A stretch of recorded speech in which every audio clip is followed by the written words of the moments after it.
day everyone, my name is Angel Shiverson, 18 years old from Victor Tarlac.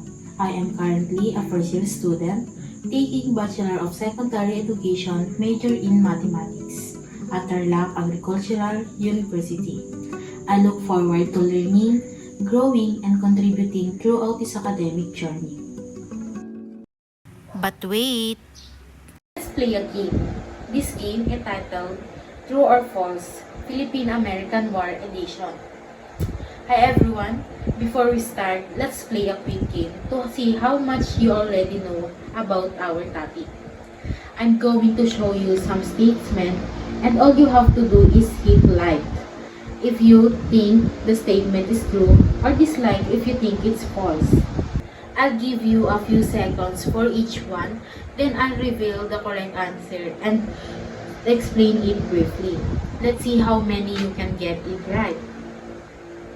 First, the Philippine-American War started in 1899. Number 2, Emilio Aguinaldo led the American forces.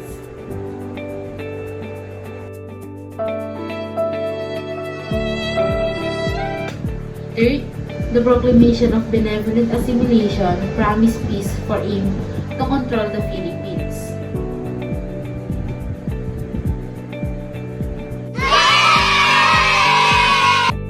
Number 4, over 200,000 Filipino civilians died during the war.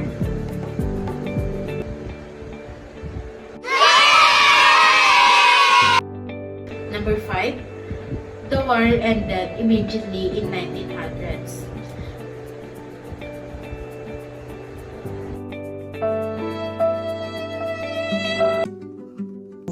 Noong December 21, 1898, iprinoklama ni US President William McKinley ang Benevolent Assimilation Proclamation na nagsasabing kukunin ng Estados Unidos ang kontrol sa Pilipinas pagkatapos ng Spanish-American War.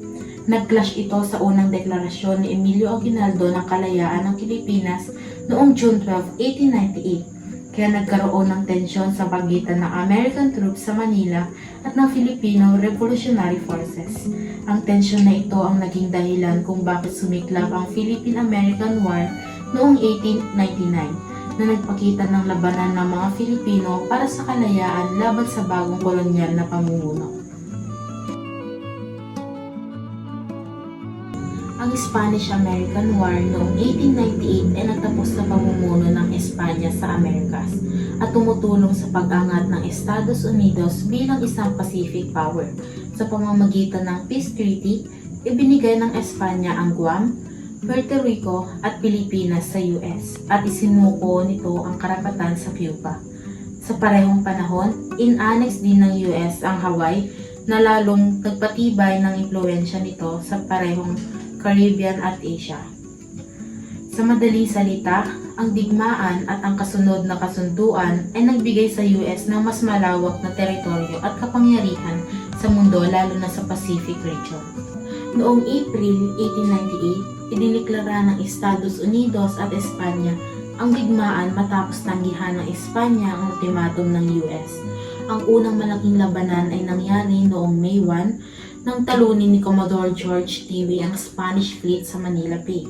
Noong Hunyo, nagland ang US troops sa Guantanamo Bay at malapit sa Santiago, Cuba. Pagsapit ng Hulyo na 3, winasak ng US Navy ang Spanish Caribbean Fleet na nagbigay ng mahalagang panalo na naghubog sa resulta ng Spanish-American War. Sa madaling salita, mabilis at matagumpay ang mga unang laban ng US na nagpatibay sa kanilang posisyon sa digmaan. Noong Hulyo 26, 1898, nagsimula ang peace talks ng Espanya sa pamamagitan ng French ambassador na nagresulta sa ceasefire noong Agosto 12. Ang digmaan ay opisyal na nagtapos sa pamamagitan ng Treaty of Paris noong Disyembre 10, 1898. Sa ilalim ng treaty, una nangyari ay nakatamo ng kalayaan ng Cuba. Pangalawa, ipinasa ang Guam at Puerto Rico sa Estados Unidos. Pangatlo, ibinenta ang Philippines sa US sa halagang $20 million. Noong Pebrero 6, 1899, pinagtibay ng US Senate ang treaty sa pamamagitan ng maselang boto. Sa madaling salita, ang treaty ang nagbigay daan sa paglago ng impluensya ng US sa Caribbean at Asia at nagtatag ng bagong ugnayan sa Pilipinas at iba pang teritoryo. Noong panahon ng McKinley administration, ginamit nila ang war bilang oportunidad para i-annex ang Hawaii. Noong 1893, nakuha na ng mga lokal na planters ang Hawaii matapos nilang patalsikin si Queen Liloa Kalani sa isang co-op. Ayaw sana ni President Cleveland na i-annex ang Hawaii, pero si President McKinley at ang karamihan ng publiko ay pabor na pabor dito noong 1898 dahil sa economic at strategic na dahilan. Magandang lokasyon ito para sa negosyo at militar, kaya noong August 12, 1898, inapprove ng Congress ang joint resolution na opisyal na ginawang US territory ang Hawaii.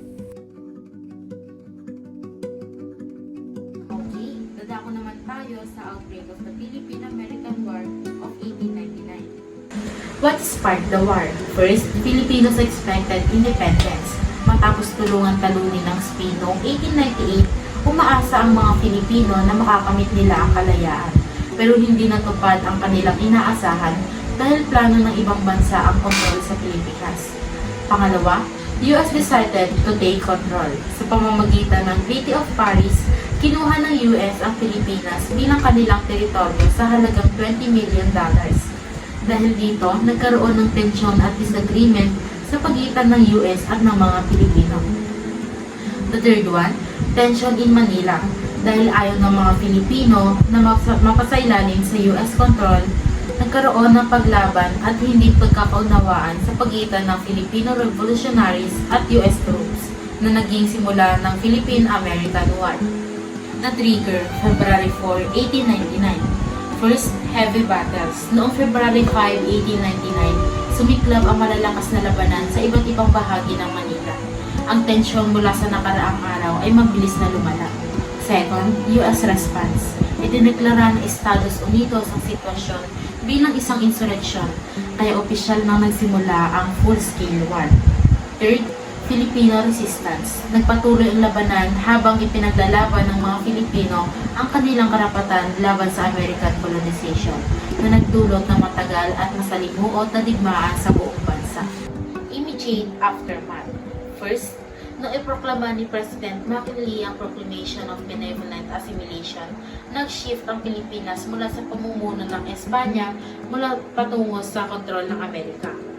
Second, bagamat sinabing isang mabait na hakbang na magdadala ng kapayapaan, edukasyon at kalayaan, ang totoong layunin nito ay pagpapatibay ng political at economical na kontrol ng US. Third, nagpatuloy ang laban ng mga Filipino sa Philippine-American War na nagpakita ng pagkakaiba sa pagitan ng sinasabi ng Amerika at ng kanilang mga aktwal na ginawa. The last, ang proklamasyon ay ang paalala sa atin na maging mapanuri sa mga benevolent na intensyon at ipaglaban ang pambansang soberanya at dignidad.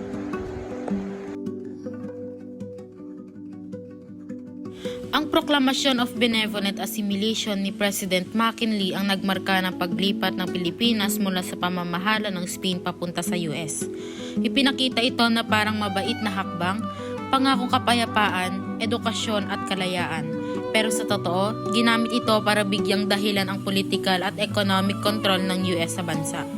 Nang lumaban ang mga Pilipino para sa kalayaan sa Philippine-American War, lumabas ang malaking pagkakaiba sa sinabi ng Amerika tungkol sa demokrasy at sa tunay nilang imperialistang actions.